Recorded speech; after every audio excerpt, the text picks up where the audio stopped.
Hi everyone. So some things to keep in mind as you're looking at this, as always, these are the numbers for the end of April, which the closings reflect March, things that were happening in March. So it's always important to keep that in mind as we review these market update numbers. So the average price for closed homes continued to rise and interest rates remain higher than in recent years. So we saw a slight decrease in new listings and closed sales in April. With that being said, we're still very much in a seller's market.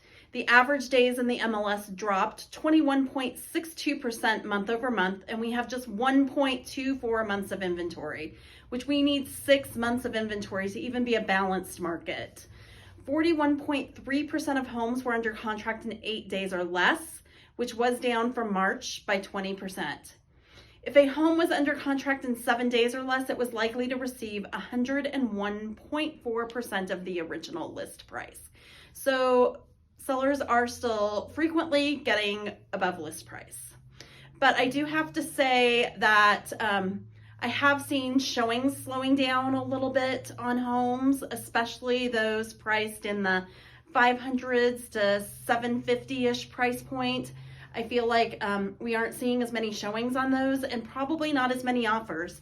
So if you're a buyer, this might be a great time to get out there and get under contract on a home.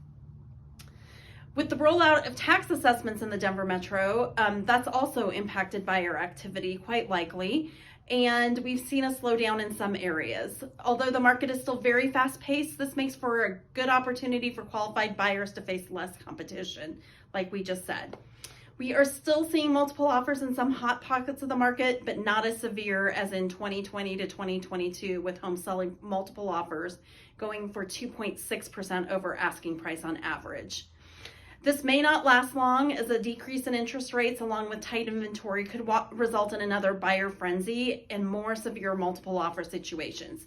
We see that every time the interest rate goes down, we see a buyer frenzy start. So you might want to time it to get under contract prior to an interest rate decrease. You can always refinance later if the interest rate goes down. But if you have to use appraisal gap or something like that to cover an above asking price offer, that's not as appealing for most buyers as just refinancing later to get a lower interest rate. Sellers, let me know. We do see a market where buyers have higher expectations, so we may need to do some work at your home before we list it. And I'd be happy to come over anytime to just take a look and give you some guidance. And as always, I am never too busy for your referrals.